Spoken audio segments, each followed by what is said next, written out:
ये वो इमारत है जिसकी तकदीर वक्त ने मानो खुद अपने हाथों से लिखी। पुराने हिंदुस्तान को आज का हिंदुस्तान बनने में जितने जमाने लगे और जो जो कहानियां गढ़ी गई, दिल्ली का ये लाल किला उनका गवाह बना। पिछली 4 सदियों में इस इमारत ने इतिहास को ना जाने कितनी दफा करवटें बदलते देखा। इस इमारत में गुजरते दौर देखे हैं, बदलते जमाने देखे हैं। वो हुकूमतें जिनकी बादशाहत कभी पूरे हिंदुस्तान पर थी, उन हुकूमतों को पल में नेस्तो नाबूद होते देखा है। इस वीडियो में आप लाल किले के बारे में 23 ऐसी बातें जानोगे जो शायद ही आपने पहले कभी सुनी होंगी। सो इस वीडियो को आखिर तक जरूर देखना। नंबर 23, दिल्ली के इस लाल किले का जो ये नाम है लाल किला, ये नाम किले की इन बड़ी सी लाल पत्थर से बनी बाउंड्री वॉल्स की वजह से पड़ा है। और ये नाम शायद 19वीं सदी में अंग्रेजों के जमाने से पड़ा है। शायद वो अंग्रेज ही थे जिन्होंने इसे रेड फोर्ट कहना शुरू किया था। लेकिन बहुत कम लोग जानते हैं कि इस किले का असली नाम किला ए मुबारक है। ये नाम शाहजहां ने इसे दिया था। नंबर 22, शाहजहां ने लाल किला बनवाने का तब सोचा जब उसने ये फैसला किया कि अब मुगल साम्राज्य की राजधानी आगरा से दिल्ली बदल दी जाए। अकबर के जमाने में मुगलों की राजधानी आगरा थी। अकबर को दिल्ली उतनी पसंद नहीं थी क्योंकि दिल्ली अकबर को अपने पिता हुमायूं की शेरशाह सूरी से हुई हार याद दिलाती थी। लेकिन शाहजहां आगरा की गर्मी से परेशान थे और उसने दिल्ली वापस आने का मन बना लिया। उसने तय किया कि मुगल साम्राज्य की राजधानी अब दिल्ली होनी चाहिए। दिल्ली में शाहजहां ने एक शहर बसाया जिसे नाम दिया गया शाहजहानाबाद। इसे अब पुरानी दिल्ली कहा जाता है। इसी शहर के बीच में भव्य लाल किले का निर्माण शुरू हुआ। नंबर 21, 1638 में शाहजहां ने लाल किला बनवाने का हुक्म दिया और पूरे 10 साल बाद 1648 में लाल किला बनकर तैयार हुआ। जब लाल किला बनकर तैयार हुआ उस वक्त शाहजहां अफगानिस्तान के काबुल में थे। जब उन्हें यह खबर दी गई तब बादशाह वहां से फौरन दिल्ली वापस आ गए। नंबर 20, लाल किले के 2 मुख्य दरवाजे थे, दिल्ली दरवाजा और लाहौरी दरवाजा।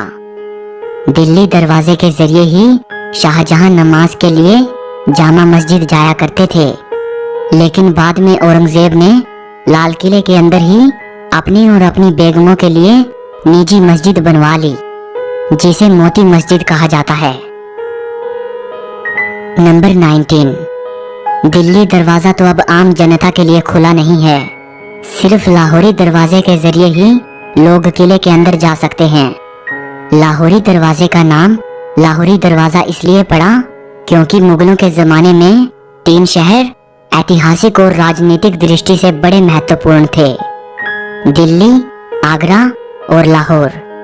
और इस दरवाजे का जो फ्रंट है वो लाहौर शहर की तरफ है, इसीलिए इसे लाहौरी दरवाजा कहा जाता है।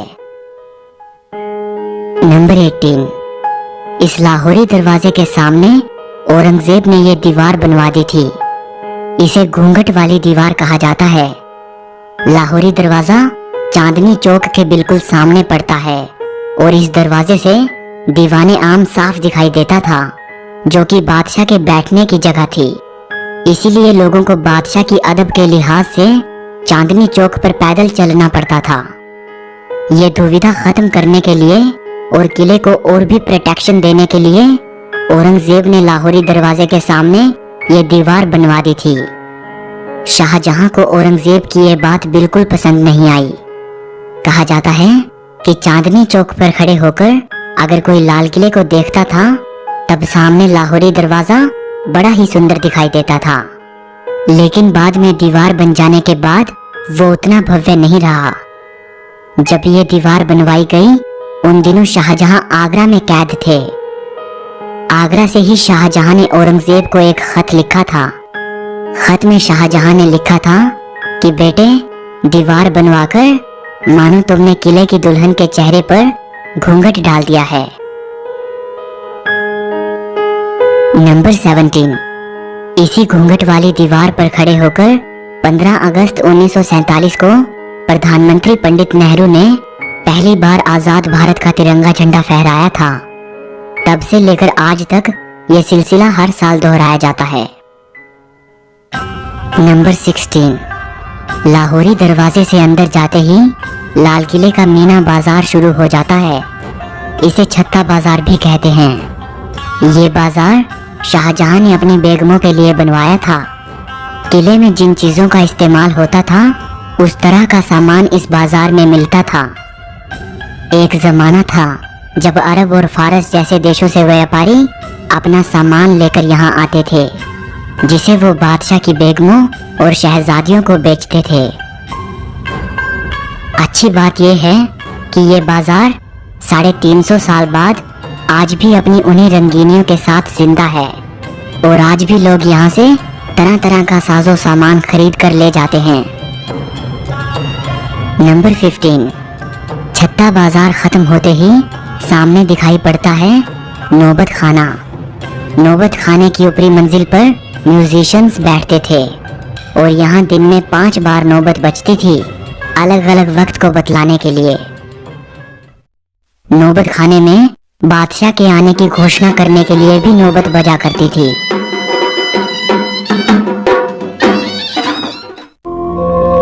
इसी नौबत खाने के अंदर 9वें मुगल बादशाह जहांदार शाह और 10वें मुगल बादशाह फर्रुखसियर का कत्ल किया गया था।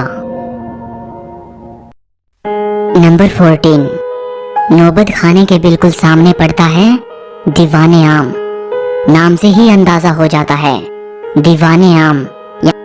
दीवाने आम में मौजूद इस ऊंचे सिंहासन पर बैठकर बादशाह आम लोगों की समस्याएं सुनते थे और उनका समाधान करते थे। बादशाह के इस सिंहासन को नशे मने जिले इलाही कहा जाता था, यानी ऐसा स्थान जिस पर ईश्वर की छाया हो। इस सिंहासन के नीचे संगमरमर का एक बड़ा ही सुंदर तख्त रखा है, जिस पर खड़े होकर वजीर बादशाह को आम लोगों की परेशानियां पढ़कर सुनाता था या कोई गुजारिश पेश करता था। दीवाने आम के सिंहासन की इस पिछली दीवार पर संगमरमर का पत्थर लगा हुआ है। इस पत्थर पर इतनी खूबसूरत चित्रकारी की गई है जिसकी मिसाल दी नहीं जा सकती। ये चित्रकारी फ्रेंच आर्टिस्ट ऑस्टिन द बोर्डो द्वारा की गई थी। नंबर 13। लाल किले की अगली इमारत है दीवाने खास, यानी ऐसा दरबार जहां बादशाह अपने खास लोगों से मिला करते थे, जैसे बादशाह के मंत्री, सलाहकार और उनके मेहमान वगैरह। दीवाने खास की ये पूरी इमारत संगमरमर की बनी हुई है। इसी दीवाने खास में बादशाह का वो आलीशान सिंहासन रखा हुआ था जिसके चर्चे सिर्फ हिंदुस्तान में ही नहीं बल्कि विदेशों में भी थे। बादशाह के इस सिंहासन का नाम था तख्ते ताउस, यानी पीकॉक थ्रोन। पीकॉक थ्रोन सोने चांदी और कीमती हीरे जवाहरातों से बना हुआ सिंहासन था। इसके ऊपरी सिरे पर हीरे मोतियों से बने 2 मोर थे और इसी पीकॉक थ्रोन में भारत का सबसे बेशकीमती हीरा कोहिनूर जड़ा हुआ था। पीकॉक थ्रोन की कीमत 17वीं सदी में भी कई करोड़ों में आकी गई थी। फिर 1739 में ईरान का बादशाह नादिर शाह भारत आया। उसने दिल्ली पर हमला बोल दिया। उसकी सेनाओं ने दिल्ली को जमकर लूटा और वो लाल किले की कई बेशकीमती चीजों के साथ पीकॉक थ्रोन और कोहिनूर हीरा भी लूट के ले गया। कहा जाता है कि दिल्ली को लूटने के बाद जब नादिर शाह और उसकी सेना ईरान वापस जा रही थी तो रास्ते में उन पर लुटेरों ने हमला कर दिया और कई चीजें लूट ली। उनमें से एक पीकॉक थ्रोन भी था। लुटेरों ने पीकॉक थ्रोन को तोड़कर उसके कई हिस्से कर दिए और उसे आपस में बांट लिया। कहा जाता है कि पीकॉक थ्रोन के टूटे हुए निचले हिस्से को आखिरी बार तेहरान के एक म्यूजियम में देखा गया था। तख्ते ताउस में बैठकर बादशाह दीवाने खास में अपने खास लोगों से मिलते थे और सलाह मशवरा करते थे। दीवाने खास लाल किले का सबसे खूबसूरत महल हुआ करता था। इसकी खूबसूरती का अंदाजा आप इसी बात से लगा सकते हैं कि इस महल की पूरी छत चांदी की हुआ करती थी। बाद में उस चांदी की छत को निकाल लिया गया। इसकी संगमरमर की दीवारों पर जगह जगह पर कीमती पत्थर और नगीने जड़े हुए थे, जिन्हें लोग निकाल कर ले गए।